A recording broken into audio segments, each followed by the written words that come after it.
If you're having trouble switching ukulele chords on time, these exercises are sure to help. My name is Pierre. I've been teaching private music lessons for more than 20 years, and let me guide you step by step. Here we go. First off, you'll want to isolate the tricky chord transition. So let's say we're working on just switching from C to G, a very common chord switch for beginners. Well, you'll want to just isolate that. C to G, back and forth. You'll want to think slow and smooth. So play your C chord, and then slowly get your G ready and place it gently, smooth movement. So not kind of one finger and then, oh no, to the next, and then, but rather what's the efficient way to get there?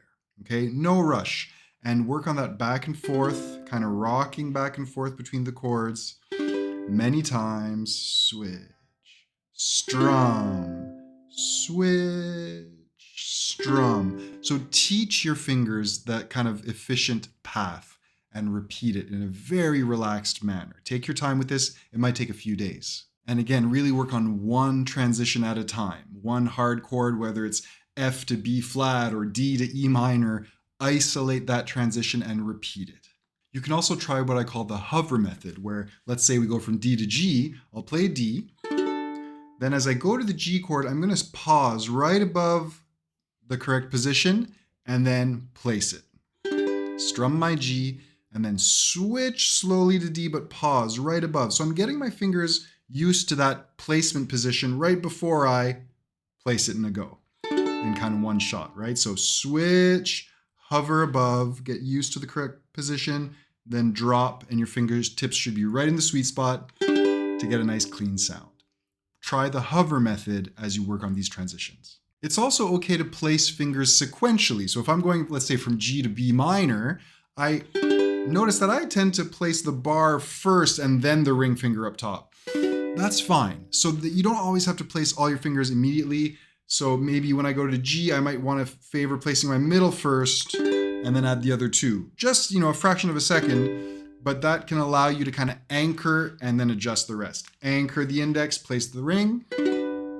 Anchor the middle, place the other two. As long as it's happening smoothly,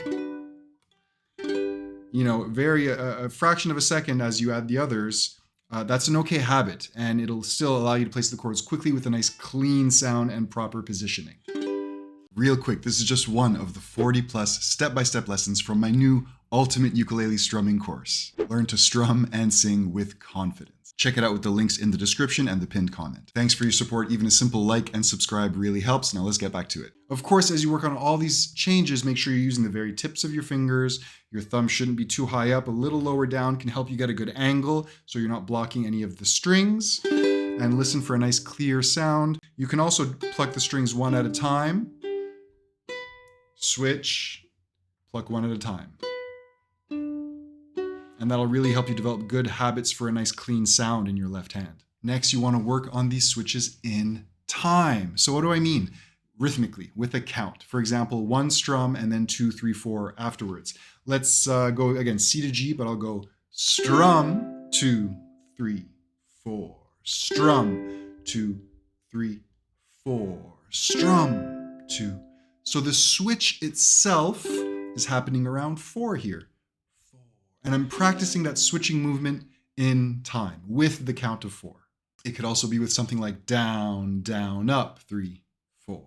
Down, down, up, 3, 4. Down, down, up, 3, 4. So I'm practicing that switch on beat 4 with different strumming patterns is fine, but it's in time. It's a rhythmic switch. Links below in the description to more strumming pattern tutorials. Lastly, one little thing to keep in mind. Let's say again, we'll stick to C to G. I'm going to do a full island strum, which is down, down, up, down, up. It's okay to switch during that last up.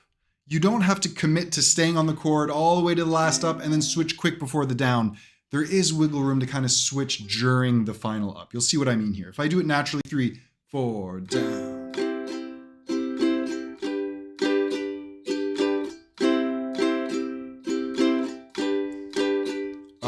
Up, down, down, up, down, okay? So you can allow yourself to let go a little early, often during the last up of a strumming pattern, and we won't hear it, we won't notice. You might kind of mute the strings as you place the next chord, or even if you let go, and place on the down, it's happening so quick that we don't really hear it. And if you're singing and strumming at the same time, it's not noticeable. So there is wiggle room to switch on the last up of a strumming pattern.